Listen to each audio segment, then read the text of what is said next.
Mais um episódiozinho? Mais um episódiozinho hoje, com tremenda honra. Eu apresento um dos maiores empresários contábeis do Distrito Federal, um parceiro forte da 2J, Frank Eduardo Silva. Bom que você veio aqui, viu, meu velho? É um prazer te receber. E vamos trocar uma ideia hoje, né? Claro, daqui para isso. Obrigado pela oportunidade. Bom, para quem... Pode falar. Fala, não, pode falar. Para quem não conhece, vou abrir as apresentações. O Frank é um dos sócios diretores da Jurídica Contabilidade, um parceiro nosso aqui da 2J, de longa data, de todos os dias. E aí eu vou jogar a bola para você contar um pouquinho quem que é o Frank, desde CPF, CNPJ, e daí a gente toca. Frank é um sonhador da contabilidade. Desde os meus 18 anos que eu labuto na seara contábil, né? Tenho o maior orgulho disso e adoro trabalhar na contabilidade. Desde cedo, os meus irmãos me colocaram nesse segmento e sempre atuei assim com muito entusiasmo, né? A contabilidade é uma paixão. Só quem é contador sabe qual a paixão que a contabilidade traz. E eu não sou alienado nisso, né? A gente está aqui na Juridicom há quase 50 anos, né? Não que eu tenha essa idade toda, mas a Juridicom já tem. E atendendo aí o segmento empresarial da melhor forma possível, dentro de uma contabilidade séria, responsável, que é o que eu acho que o empresário merece e almeja. E esse segmento todo, essas mudanças todas que o governo vem e implementou aí nos últimos 50 anos, a Juridicom acompanhou isso muito de perto. Nós somos 3 sócios graduados em contabilidade, administração e direito.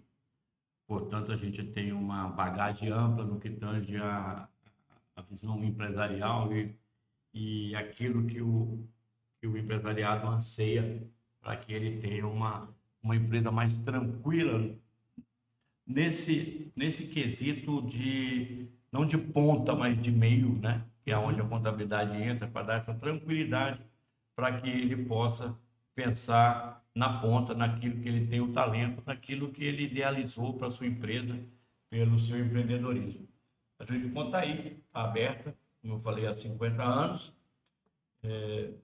disposta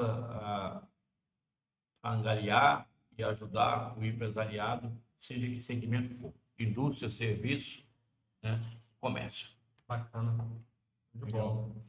E qual tipo de segmento você acha que é mais comum na Juridicom? Ou não tem essa diferenciação? Aqui a gente não é nichado, né? A gente tem, assim, todo cliente é bem-vindo aqui, seja ele pequeno, médio, grande, né? É sempre bem-vindo.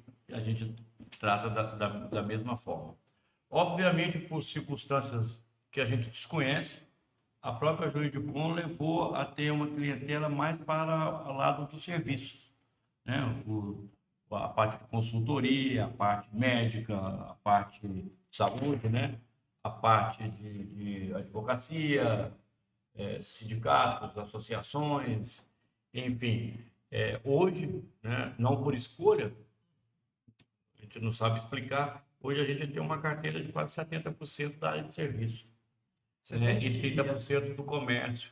às vezes é por conta do ambiente estar situado aqui em Brasília, então, por ter menos indústria, comércio tem, né? Mas assim, o serviço público e a prestação de serviço, imagino, também não tenho essa métrica de cabeça, mas ela é predominante, né?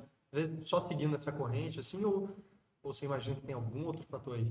Acredito que sim, né? Né? Brasília ela é diferenciada nisso, né? O serviço aqui ele é maior do que realmente o comércio e a indústria, né? Que nós não temos muito desenvolvido ainda, né? E talvez seja por isso mesmo, né? Pelo fato de ter muito serviço, a gente acabou, de certa forma, conseguindo uma clientela mais nesse segmento. Uma dúvida que enquanto você estava falando, veio na minha cabeça. Estava em Brasília, rapaz, Brasília tem o quê? 60 anos? Eu de conta que é quase 50 anos você colocou. Tem algum desafio diferente para o empresário em Brasília? Você, ou assim, desafios que você sente que é diferente no âmbito nacional? Tem alguma peculiaridade? Brasília? Isso. Brasília já é uma cidade diferenciada por si só, né? Eu vejo, e às vezes em comentários com a nossa clientela, ou às vezes mesmo com amigos e colegas e empreendedores, que Brasília é uma cidade que você queira, sim ou não, ela fecha cedo, né? Então, Brasília não dá para você, por exemplo, eu acho que o comércio sofre muito aqui. A gente vê pelo fato dela ser idealizada, da forma que ela foi projetada, eu acho que para o comércio dificulta um pouco das outras cidades. Porque não tem essa interação de público e comércio nas outras cidades, isso é comum, né? Você tem uma casa e embaixo da sua casa um comércio, por exemplo, né? Ou na rua ao lado, e você passa por uma rua com vários comércios e várias casas. Aqui em Brasília você tem isso muito segmentado, setorizado, foi idealizado assim. Mas o comércio hoje eu acho que sofre por isso. A gente vê aí uma W3 que se acabou, né? Os comércios locais têm dificuldade em manter um comércio longevo, né? Muitos bares, restaurantes abrem e fecham assim com uma constância diferente das outras cidades, né? Mais uma vez a área de serviço aí se sobrepõe a isso tudo, né? Porque a área de serviço você nem precisa de local, você pode, hoje em dia, você pode desenvolver da sua própria casa. Isso mudou um pouquinho também dos anos para cá, até por experiência nossa também. Serviço é diferente de comércio, obviamente, mas desde a pandemia, talvez, ou um pouquinho antes, aí você vai me dizer o que você pensa disso, até o serviço em si está mudando. Aí coloca até o comércio com e-commerce, tá? A parte logística da coisa, espaço físico, já é um negócio que está... A galera do home office está voltando, tudo. Isso impacta também no dia a dia dos seus clientes, assim, de forma geral? Impacta muito. Eu acho que a gente está vivendo esse momento aí, nós estamos no olho do furacão dessa incerteza se o melhor seria o estabelecimento físico, ou se vai para o home office, ou se vai, como já está se caminhando aí para um lado mais misto da coisa, mas impacta. Eu acho que o empresário ainda não se definiu. E o que é o melhor para ele? Obviamente, há setores como o comércio, shopping, não tem como ser virtual, né? Como ser mas eles passam pelo e-commerce. Eu acho que o e-commerce também é um passo que foi dado muito bacana. Talvez ele foi fortalecido, infelizmente, pela pandemia, né? Mas ele se fortaleceu, né? Aqui, principalmente no Brasil. Penso assim. E o que eu vejo de legal, para se diferenciando aí no parte do comércio, é porque existem as lojas físicas e as próprias lojas físicas incentivam você a ir para o e-commerce que ele já montou, né? Eu achei isso aí bem bacana. Eu encaro isso como uma coisa híbrida, né? E não é maléfica como todo mundo achou que era. Como o comércio em si, que foi mais impactado pela pandemia, que ele achou que seria a derrocada do comércio físico. E não é, está convivendo super bem, né? Nas duas coisas, para aquele que partiu para o e-commerce. Aquele que se estagnou e não procurou, está sofrendo alguma dificuldade. Né? Estratégias que eles chamam de omnichannel, que é ligar o físico ao online. Aí eles usam a loja física como ponto de coleta e entrega de produtos, que aí fica distribuído pela cidade, fica mais próximo do cliente, tem que fazer a entrega no mesmo dia. Consegue também fazer a coleta de trocas, por exemplo, do cara comprou online, você trocar na loja física, ou o contrário também. Você usar a loja física como se fosse um estoque, para não ter que pegar um produto lá, de não sei aonde. Aí redes grandes, pelo menos, trabalham muito bem com isso aí. Você vê as lojas que focam bastante em e-commerce, como Magazine Luiza, esse tipo de loja, e eles continuam abrindo várias lojas pelo Brasil para poder ter esse fortalecimento, tanto para o online, porque tem a visibilidade da marca da loja ali, como também que é um ponto ali que eles usam de apoio para o digital. Aí por isso que a Magazine Luiza se tornou uma das maiores de varejo do Brasil, né? Ela soube fazer muito bem essa ligação entre o online e o físico. E aí, na época da pandemia foi um grande diferencial, porque as lojas físicas fecharam e eles usavam as lojas físicas como centro mesmo de apoio do online, que continuou rodando. Perfeito. Aí quem soube se ajustar com isso aí, acabou dominando melhor o mercado. Você falou do home office aqui, essa parte do pessoal trabalhar com home office. A Juridicom tem o quê? Uns 40, 50 colaboradores por aí? 50 colaboradores. Pois é, e somente há pouco tempo que começou o pessoal a trabalhar home office, né? Até então é todo mundo presencial. E como é que foi essa transição, assim? Como é que foram os desafios? E, Começa por onde, né? não foi fácil, porque, obviamente, todos nós fomos pegos de surpresa, né?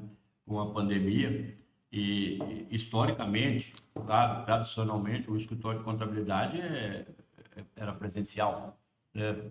Completo. Não se imaginava que poderia acontecer o que aconteceu, longe disso. Muito presencial, muito contato físico com o cliente, muita visitação, muito humanizado a relação contábil com a clientela, e tem que ser assim, né? Mesmo. Mas quando veio a pandemia, aí realmente colocou a coisa para ser um pouco mais complicada, que a gente tinha que tirar toda uma estrutura que já estava definida aqui internamente, né?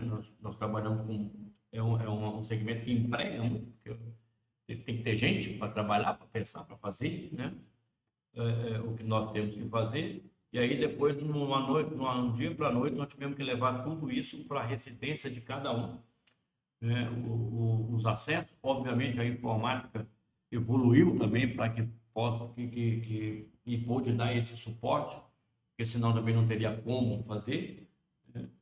Foi uma coisa, e a gente não podia parar a operação, porque apesar do país estar parado, muitos segmentos não ficaram parados. E a gente pode lembrar muito bem que o segmento da saúde ficou aí trabalhando, ralando, né? E a gente também, por ter muito cliente da área de serviço, os serviços também ficaram trabalhando, né? Eu mesmo de casa, o cara trabalhava, o cara atendia, enfim. As obrigações do governo, todas não foram suspensas, muito pelo contrário, né? Elas continuaram a existir, houve parcelamentos de tributos, houve o pagamento do governo para os empregados, que foram tudo via plataforma, que tudo quem fez isso foi a contabilidade. O pessoal nem imagina Eram, o que aconteceu, né? eram instruções e decretos saindo um atrás do outro do forno, você acordava com um decreto e dormia com mais 2 decretos. E a gente tinha que digerir aquilo com muita rapidez, porque o pessoal precisava receber na ponta, né? E aí, demissões,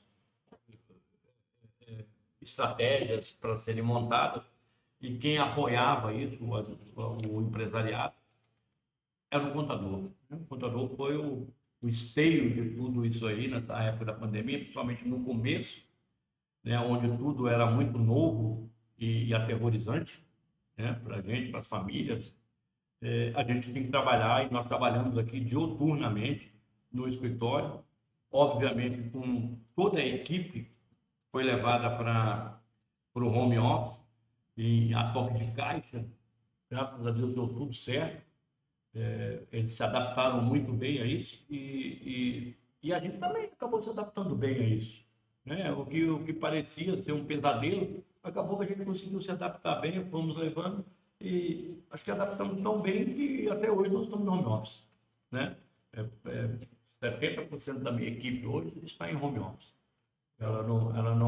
E 30% estão aqui porque querem ficar aqui, né? Fora os meus gerentes, que eu sempre peço para eles ficarem ao meu lado, né? São os meus braços, é por eles que eu consigo administrar. Mas os que estão na ponta estão todos em casa, em home office, até fora do estado, né? O que permitiu também uma inovação. A gente tem hoje colaboradores espalhados pelo Brasil. Que bacana. Um ponto que você Conseguimos operar sem nenhuma reclamação dos nossos clientes, o que é importante. A minha equipe é muito boa, né? Eu tenho orgulho.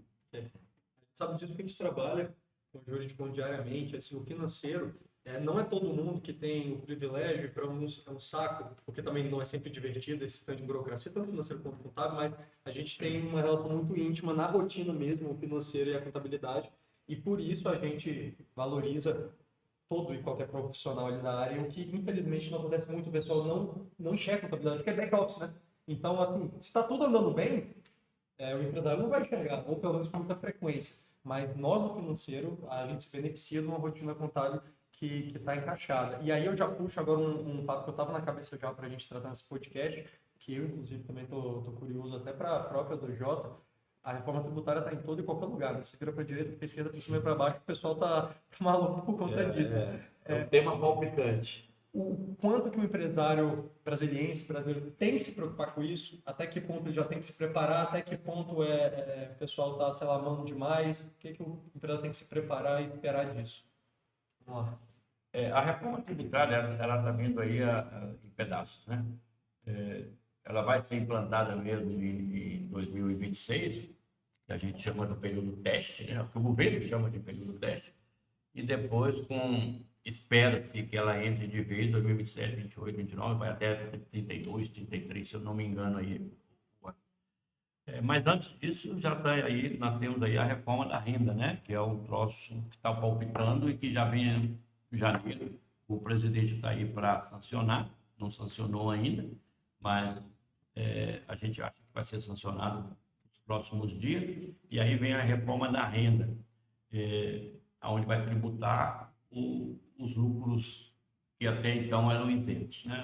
Aí sim uma preocupação para todo empresariado, né? Porque já pagam os tributos quando vendem os seus produtos, os seus serviços, e agora vão pagar também aquilo que recebe da empresa o seu investimento. É uma tributação nova, eu digo assim, até 92 isso existia, depois de 92, já é um tempo bem longo, não existiu mais. Então, ela realmente faz tempo que o lucro é isento. Por incrível que pareça, o Brasil é um dos poucos países que ainda não tributa o lucro. Os países aí fora, quase todos tributam o lucro. Mas o Brasil não, mas agora parece que vai, né? Tem alguma previsão de diminuir o imposto? Alguma coisa à vista? Nenhuma reforma vem para diminuir o imposto. A reforma só vem para... Porque o governo só quer arrecadar, né? Não quer nunca cortar na carne. Ele quer cortar a carne do contribuinte, é diferente. Então, ele vem sempre para aumentar. Não tem nenhuma reforma que eu vi até hoje que seja para diminuir alguma coisa, né? No sentido tributário, propriamente dito. Essa reforma vem, então o empresariado tem que se preocupar sim, porque é uma reforma que vai mexer no seu bolso, né? Os impostos PIS e COFINS, que são impostos de consumo, serão afetados drasticamente. As alíquotas não foram definidas ainda, mas já se falam em 28%, né? Obviamente haverá reduções, haverá aí créditos, a sistemática vai mudar, isso é positivo. A sistemática, a meu sentir, é bonita. Eu acho bem bacana, fica transparente. O problema que eu vejo dessa reforma são as alíquotas. As alíquotas estão muito pesadas, principalmente para de serviço. Principalmente para de serviço. E isso vai impactar um pouco. Os empresários ainda, né? A gente conhece o Brasil, ainda não estão muito preocupados não, tá? A gente aqui da Joiucom já tem feito o alarde da reforma, tem feito e-books, tem feito reuniões aqui periódicas. A gente abre um espaço toda quarta-feira para os nossos clientes virem aqui e conhecerem a reforma do jeito que ela está hoje, né? A gente também tem ido aos clientes, aqueles que nos solicitam. A gente tem apresentado o máximo possível para acalmar realmente o cliente. Mas ela vai vir com força mesmo, se vier em 2027. Eu falo se vier porque já há um corpo aí de advogados que acham que ela não será nem implementada. Mas aí já é uma outra visão, porque a lei já existe aí, né? Tem 250 artigos, 540 artigos, se eu não me engano, já publicados. Então, ela sairá. Eu acho que ela vai se arrastar, sim. Mas ela, de uma forma ou de outra, ela vai entrar no Brasil e espero que não seja com as alíquotas que estão aí. Mas por que você acha? Você falou que a área de serviço vai ser bem pior. Qual que é o motivo disso? Porque a área de serviço, quando você vai para o sistema de gerar crédito hoje você paga um tributo, que é o PIS, para ficar no PIS e na COFINS, você paga, que a gente fala não cumulativo, você paga sobre a sua venda. O valor que você vende é sobre o bruto que você tem uma tributação, tem uma alíquota lá, que para ficar aqui no regime do lucro presumido, para a gente não se estender muito nos regimes, hoje é de 3,65 sobre o que você vende. A sistemática a ser implantada, o novo sistema, você não vai pagar, como eu te falei, começa com 28% do CBS, o IBS, que é o IVA dual, né? É o IVA dual, desculpa. O que vai acontecer? Você tem uma alíquota alta e você vai amenizar o impacto dessa alíquota quando você adquirir produtos. Cada vez que você comprar uma coisa, cada vez que você usar, cada vez que você comprar um artigo de papelaria para a sua empresa, que todas as empresas usam ainda, você terá um crédito sobre aquela aquisição. E isso vai diminuir o imposto que você vai pagar, teoricamente, do 28%. Então, o seu fornecedor, o seu consumo vai te gerar crédito, coisa que hoje não gera. Coisa que hoje não gera. Aí você fala, por que a prestação de serviço pode ter um impacto? Primeiro que a alíquota é a mesma do comércio e do serviço. Passa a ser a mesma. E o serviço, dependendo do tipo de serviço, uma consultoria, para a gente ficar só nela, o que você cobra, às vezes, na maioria das vezes do consultor, é o conhecimento dele, é o talento dele, é o conhecimento intelectual dele. E, às vezes, ele não precisa sequer de uma caneta para gerar isso. E, às vezes, caro, né? Você vê uma palestra, você vê uma consultoria, você vê um parecer de um advogado, que às vezes custa milhões, um parecer. E o que ele gastou? Nada do seu conhecimento dele, que já é muito. Ele investiu na carreira dele, né? Enfim. Mas hoje, para ele gerar isso, ele não tem custo. E se ele não tiver custo, ele vai pagar a lei para dinheiro. Aí, quer dizer, vai aumentar bastante. Do jeito que está aí o formato. Eu repito que eu acho que vai dar uma mudada quando os empresários começarem a debruçar sobre isso. E, por enquanto, o ano que vem vai ser um teste, e eu acho que o ano que vem vai acabar gerando essa desconfiança, esse conhecimento, enfim. Eu acho que o Congresso vai movimentar nesse sentido. Penso, sou eu. Entendi. Se mexeu com os advogados, então... Exatamente. Por acaso, eu comentei hoje na nossa reunião de alinhamento. Você pode mexer com todo mundo, mas mexeu com os advogados, eles já começam, né, a buscar. E aí eles fazem a pressão, eles são fortes nisso, né? No corpo a corpo. E eu acredito que eles vão se mexer sim, eu acho que isso vai mudar um pouco. Se não faltasse problema para o empresário, né? Não faltasse, mas assim, até puxando para o empresário, Frank, a gente fala do que é a contabilidade, o financeiro, a gente trabalha bastante das soluções que a gente presta para o cliente. Mas quais são os desafios hoje do empresário contábil no Brasil? Porque, assim, quem não é empresário contábil não sabe o que acontece, né? Contabilidade, assim, no financeiro, o pessoal não imagina como é que está ali a grama do vizinho, né? Quais são os desafios que hoje você, como empresário, vive? A contabilidade tem sofrido ao longo dos anos, aí, desde do meu lado, meus tempos, 18 anos, 17 anos, quando eu me deparei com a contabilidade, como já disse aqui no início, muita coisa mudou. Não tenha dúvida. Uma coisa que era de papel, físico, né? A gente pegar, que ninguém gosta de papel, ninguém gostava, continua não gostando, porque não é a função do empresário isso. Desde então, muita coisa mudou. Nós passamos a coisa começou a ser mais digital, depois passou para fax, depois passou para enxerter, disquetes, enfim, digitação, planilhava, depois digitava. A gente tinha 15, 20 digitadores aqui dentro do escritório, quer dizer, até mais do que profissionais da própria contabilidade, mas contadores, nós tínhamos digitadores, porque o contador ele preparava uma planilha para o digitador digitar, entendeu? Olha só o atraso, né? Se a gente olhar para trás hoje, né? Era um atraso, um tempo totalmente desperdiçado, uma energia gasta para nada. Mas era assim que se fazia, né? E olha que já era avançado quem fazia isso. Porque na realidade eram máquinas de escrever que todo mundo datilografava numa folha como se fosse um mimeógrafo.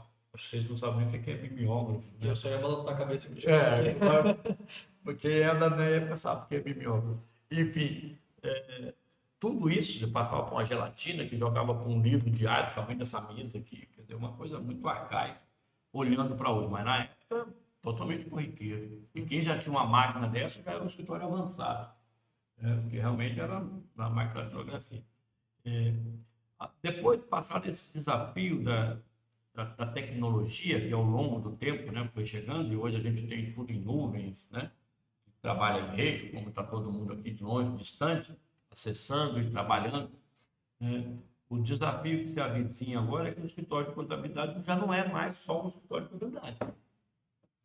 Ele vem aqui agora auxiliando o empresário em outras tantas maneiras. Ele saiu daquele formato básico de atender a legislação no que tange a Receita Federal, municípios e estados, nas obrigações acessórias e na própria obrigação principal, que seria o cálculo do tributo. Ele vem também apresentando soluções para uma busca de um crédito, né, que porventura se escapou ou pela legislação ter alterado. A gente busca recuperar esse crédito. A gente oferece, os escritórios hoje oferecem a certificação digital, que sem ela hoje ninguém anda, né? O GOV a certificação digital, tanto para pessoa jurídica como física. Se oferta recursos humanos para você fazer a captação dos seus empregados, né? A seleção dos empregados. Enfim, tantos... Um ecossistema de soluções. Um ecossistema de soluções, isso, exatamente, que hoje se tornou um escritório de contabilidade. É isso. Eu acho isso muito louvável, diga-se de passagem, porque aí o cliente fica cercado ali, tudo ele vai conseguir no escritório de contabilidade, em vez de ele ficar procurando aí profissionais, satélites. Ele pode encontrar tudo num local só. Eu acho que os escritórios estão indo para esse caminho, né? Também pela oferta e pelo fato da periodização ter aumentado muito, né? O lastro da pessoa jurídica, né? Toda pessoa jurídica precisa de um contador. Tirando aí o MEI que parar da pessoa jurídica, até o MEI, na realidade, precisa de um contador. Mas ele não é obrigado a ter, mas os outros todos são obrigados. Então, qualquer PJ hoje tem que ter um contador e tem que se adaptar a esses profissionais, a esses empresários que estão ingressando no mercado. E a contabilidade tem esse desafio. Antigamente a gente tinha 100, 150 clientes e se orgulhava disso, mesmo porque também não conseguia prestar um serviço de qualidade mais do que isso, né? Não dava, né? Acabava saindo de nossas mãos, né? A qualidade se perdia. Hoje, você tem escritório de 3 mil, 2 mil, 10 mil, 30 mil clientes, aliado à tecnologia e esses hubs de informação que se procura no só. Eu acho que o desafio nosso é sempre enfrentar também a legislação que muda a cada tempo. O governo muda os formatos de ano a ano, né? Cada ano tira uma coisa, coloca outra, e às vezes repete a mesma coisa, é o mais do mesmo. Esse desafio de ficar sempre cuidando daquilo que é redundante, ao mesmo tempo que você tem que olhar para um futuro em que novas coisas terão que ser agregadas no seu negócio, no caso contábil. Ou seja, a gente acorda pensando e dorme pensando em contabilidade e no negócio contábil como um todo. É um negócio rentável, contabilidade? Vou dizer que não é. É trabalhoso, não tenha dúvida. Mas ele é rentável. E ele pode se tornar cada vez mais rentável diante desses ecossistemas que estão sendo montados. Legal. E a gente está procurando se encaixar cada vez mais neles também. Que legal. E como a jurisdição é bem antiga, já tem 50 anos, o que você acha que teve diferença? Qual foi a diferenciação da empresa para poder passar tanto tempo como uma empresa tão relevante assim no mercado? Porque é muito comum ter empresas que vão ficando pelo caminho, né? Ainda mais em um negócio segmento que está o tempo inteiro tendo que se atualizar. Compromisso, ética, né? Responsabilidade. Eu acho que isso não devia ser um diferencial, mas torna-se um diferencial. E, infelizmente, o mercado abre para outros valores que não sejam esses, né? Eu acho que de você entregar uma demanda daquilo que você foi contratado, entregar pelo menos bem feito, ou não incomodar o empresário, para que ele tenha esse foco na atividade fim dele, eu acho isso muito importante para o empresário. O empresário que enxerga isso, ele consegue exatamente focar na atividade fim dele e lograr isso naquilo que ele faz de melhor, que é desenvolver o seu talento, mostrar o seu talento para o mundo. Para isso, ele tem que ter uma retaguarda, né? A gente aprende desde os primórdios de um alicerce de uma casa, né? Se não tiver uma base bem feita, você não consegue frutificar. A contabilidade chega para isso, para te dar essa base, para cuidar dessa parte chata, vamos dizer, mas uma parte imprescindível e negociável, não tem como você afastar essa parte. Alguém tem que fazer. Você entregar isso sem uma devida confiança, para saber para quem você entrega, é um pouco arriscado, né? Infelizmente, isso acontece, claro que acontece. Então, há profissionais, e aí a Jurídico se inclui, de entender esse mecanismo e de dar essa base, tentar dar essa base, tentar não, a gente faz mesmo, tá? Uma segurança de fazer isso bem feito, pelo menos. Bem feito. Um compromisso. Oh, perdão. Fazer com compromisso e com a certeza que a informação será dada com a segurança que o empresário merece. Sem vender ilusão. Nada. Vender o que é certo. A escolha é do empresário, mas você, como contador, deve mostrar os caminhos para ele seguro. Se ele quiser ir para um outro caminho, não é o contador que vai dizer sim ou não, mas a gente, pelo menos, tem o dever de orientá-lo de uma coisa que ele desconhece. Se você conhece, você tem o dever de orientá-lo sempre. E não ficar procurando, às vezes, mecanismos de burlar. A elisão fiscal, ela é permitida. E a gente trabalha a elisão fiscal. O que pode ser direcionado para economizar tributo é o nosso foco aqui. A gente faz isso todo santo dia. O empresário pode ter segurança, certeza que isso é feito todo dia. Cada loja que eu vou, cada cliente meu que eu tenho, eu olho para ele e vejo, será que eu consigo diminuir esse imposto para esse cara? Isso é pensado diuturnamente aqui dentro do escritório, eu tenho certeza absoluta. Todavia, a gente não faz nada que não seja dentro dos limites da lei. Eu acho isso importante. Isso dá uma segurança para o empresário. E a Jurídico sempre se pautou nessa linha. Sempre nessa linha. Né? De fazer, entregar a coisa como deve ser entregue. O resto foi o mercado que elegeu, gente. Eu acho que foi... Eu acho que tá fluindo ainda. Não dá pra falar que não tá. Tá funcionando, graças a Deus, né? Vai funcionar por muitos anos. E um negócio que você colocou aí, inclusive, eu entendo que a elisão fiscal é diferente da sonegação. A elisão é dentro dos limites da lei, a sonegação é realmente o que foge disso. Às vezes o público leigo não vai saber, mas é mais ou menos nessa linha, simplisticamente falando. Mas o que deve ter de cliente, o possível cliente e gente querendo quebrar galho, que é o jeitinho do brasileiro, eu acho que isso deve ser exponenciado na contabilidade. Como é que você lida com isso no dia a dia com os clientes assim? Porque a gente gostaria que todo mundo andasse nas linhas certas, né? Não sei se é assim que a banda toca. Como é que é essa tratativa com clientes? Como é que esses limites são definidos? Como é que é esse dia a dia com o pessoal? Também não é fácil. Como eu falei, há clientes que eles valorizam, né, a contabilidade. Não sei se o termo mais correto seria valorizar, porque toda a contabilidade devia ser valorizada, porque é uma parte do negócio. E há clientes que realmente eles acham que a contabilidade não tem o menor sentido, né? E aonde reside o perigo.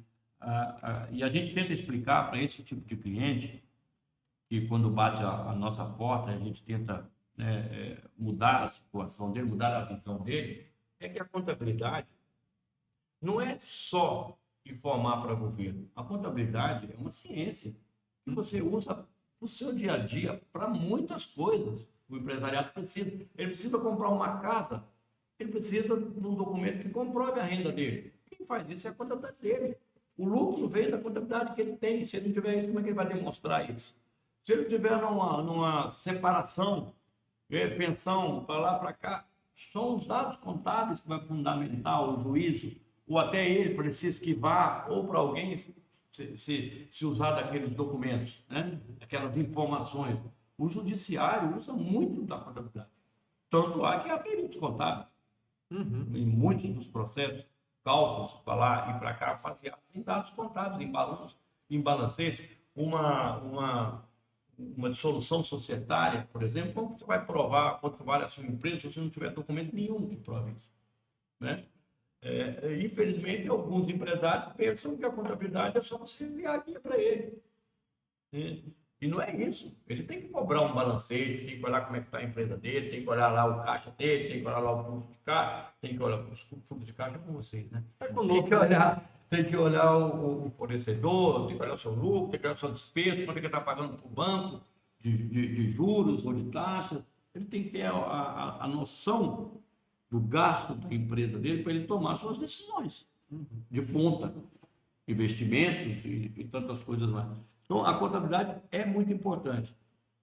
Todavia, o empresário, às vezes, não enxerga dessa forma. Por custo, talvez, que não tenha, não separa lá quando ele vai fazer seu planejamento da abertura da sua empresa ou do seu negócio, que ele tem que destinar pouco desse valor para pagar um bom profissional. E olha que o profissional contábil, dos profissionais, é o mais barato que existe. Ele é um profissional de nível superior mais barato que a contabilidade. Não tem. Desse jeito, realmente. Não existe. Se eu colocar com advogados, economistas, dentistas, e assim vai, né? Os profissionais liberais em geral, a contabilidade é o mais barato deles todos. E ele está lá. Nós, contadores, amamos a empresa. O que o cara perguntar, se a gente não souber, a gente vai correr atrás. Né? Ao contrário do que o empresário pensa, nós somos o assessor mais barato que ele tem. E com um leque de informação muito grande, porque nós trabalhamos com várias informações, que ele pode usar, até jurídica. A gente não consegue fazer uma petição, mas a gente sabe analisar uma folha de pagamento, sabe analisar se está sendo pago, se o empregado tem direito ou se não tem direito, se ele faz hora extra e por que faz hora extra. Tudo isso aqui, a contabilidade que dá esse suporte para o pequeno empresário. Porque o pequeno empresário ele não tem dinheiro para contratar uma assessoria jurídica, que seria o interessante. Né? Legal. Toda empresa poderia ter uma assessoria jurídica, uma contabilidade e um BPO financeiro. É o ideal ali, né? Está fechado o ciclo. Agora ele pode voar lá na frente. Infelizmente, às vezes ele não tem esse recurso, né? Ele tem que se salvar, às vezes, no seu profissional contábil. Legal. Eu acho muito baixo. A gente não é só por trabalhar na área financeira, a gente vê recorrentemente, todo dia mesmo, o pessoal negligenciando isso e, infelizmente, negligenciam demais. E a gente falou isso em algum outro coisa, a gente vai falar sempre em todo podcast, porque o financeiro entra mais ou menos nessa seara, a galera vai negligenciando até que a vida dá uma paulada ali, aí a pessoa, infelizmente, aí você me reforça que tiver certo, porque a gente passa isso aqui na 2J, é por trauma. A gente tem um trabalho extra de conscientizar a galera. Às vezes eu peço, por favor, velho, não deixa isso para depois. Não precisa contratar a gente, mas dá uma atençãozinha pro seu financeiro, dá uma atençãozinha pra sua contabilidade. Normalmente a galera vem mesmo e valoriza, infelizmente, depois do trauma, né? Eu vejo, às vezes, complementando o que você está falando, que, na realidade, o empresário tem medo de ouvir. Ele sabe que vai ter que cortar na carne. Então, às vezes, é mais fácil você ficar ali achando que está ganhando, igual aquela época que vocês também não pegaram, aquela época inflacionária. Muita gente achava que estava ganhando dinheiro, ficava naquele bolo ali, o cara está achando que está ganhando dinheiro. Tanto é que quando parou a inflação, o net quebrou. Porque aí não tinha mais, ele não estava ganhando dinheiro nenhum, ele só estava vivenciando o dia a dia, o dinheiro rolando, não sabia se era dinheiro ou não. Quando parou a inflação, ele viu que o negócio dele era ruim. E ele quebrou ou mudou de ramo. Então, precisa ter essa visão interna, né? De querer se tratar também. Sim, né? eu acho que Porque é muito fácil você comparar, quando vier o problema, falar, é meu contador, a gente estuda isso todo dia aqui. É meu contador, tudo é o contador, não tem problema, pode culpar o contador. A gente está acostumado a ouvir isso, né? Tudo é o contador, mas se você for olhar para o umbigo, se o empresário for olhar para o umbigo, no fundo, ele sabe que o problema não é do contador dele. Porque a gente se alimenta das informações que ele produz. O contador entra depois, ele não é preventivo. Ele pode ser preventivo, mas a gente contabiliza o fato. Né? É o fato, já foi feito. Teoricamente, a gente não tem mais nada para fazer. Ele fez, você fez o empréstimo, mas já fez. se o pessoal conversar, Né? Eu só posso contabilizar o seu empréstimo, mas você já fez o empréstimo. nossa, o que chega de gente aqui que fala exatamente, não, já sentou cliente conosco aqui, você passa por isso na consultoria. O pessoal senta já com 3 linhas de crédito, consórcio contemplado, tudo, a gente fala, por que você não faz com a gente? Às vezes vocês passam por isso também, né?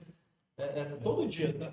É todo dia. E também tem cliente que às vezes fala assim, mas esse fluxo de caixa aqui não está fazendo sentido. Aí você vê, o cara não passou uma conta corrente para a gente. Ele fala, como é que a gente vai adivinhar que você abriu essa conta nesse banco aqui? Exatamente. Ou não informa as coisas, recebe dinheiro vivo, não informa para a gente. Eu não estou tendo seu caixa eletrônico aí, não, para poder saber o quanto você ganhou. Você tem que informar, fala aí o que você ganhou, que a gente coloca aqui no sistema e vai dar tudo certo. Sim, eu acredito que as dores do financeiro são as mesmas, ou são muito próximas das dores contábeis. Mesmo porque nós Caminhamos juntos ali, né? estamos juntos, né? Um entra primeiro, que seria o financeiro, seriam vocês, alinhando tudo isso aí para a gente, para a contabilidade. É um mundo ideal, né? Você tem um BPO financeiro, alguém cuidando da sua parte financeira, a contabilidade entra depois e faz o arremate, né? E produz os relatórios oficiais, né? Com uma gestão financeira equilibrada, administrada, é muito mais fácil você fazer a contabilidade e você ficar lá juntando troço aí na atrás que às vezes nem sabe que tem, né? O empresário, às vezes. Eu acho que a reforma vai trazer benefícios, acho que financeiros e contábeis. Em que sentido? Assim, como assim? No sentido que vai ter que se organizar, né? A gente não falou aqui de crédito. Então, vai Se ter não que tiver nota, monitorar isso, vai né? acabar esse negócio de não ter nota. Porque o cara vai querer a nota, porque ele vai querer se acreditar, e como é que ele se acredita, como que vai ser isso. Ele vai ter essa administração mais próxima dele. Porque se ele estiver distante dela, ele vai deixar de ganhar dinheiro. Aí o tributo dele vai ficar desse tamanho. Ele vai deixar de ter para si para entregar para o governo. A reforma, então, em certo sentido, vai forçar uma profissionalização por parte do empresário. Eu acredito muito nisso aí. Vai forçar, sim, uma organização. Eu sei que o Sebrae trabalha muito nessa ferramenta e a gente sempre, quando pode, indica o Sebrae, né, nessa organização da empresa. Aliás, ele é um órgão para isso mesmo, né? Para atender o micro e o pequeno empresário. Ele sempre, nas palestras que eu fui do Sebrae, não foram poucas, eles sempre bateram nessa tecla de ter um financeiro organizado. Sempre bateram. E uma contabilidade também organizada. Obviamente, uma coisa não está dissociada da outra. Pelo contrário, estão juntas. Mas o empresário, a primeira reclamação que a gente vê é exatamente isso, de custo. Mas isso não é custo, é um investimento, né? A gente pensa, né? Porque se você organiza ali, você vai ter visão para você aplicar o seu dinheiro ou não, para você alavancar o seu negócio, com uma visão consistente, né? Sim. É aquilo que ele falou, a base. Eu acredito O financeiro, a contábil, é a base que ele precisa para ele não ficar se remoendo à noite no travesseiro.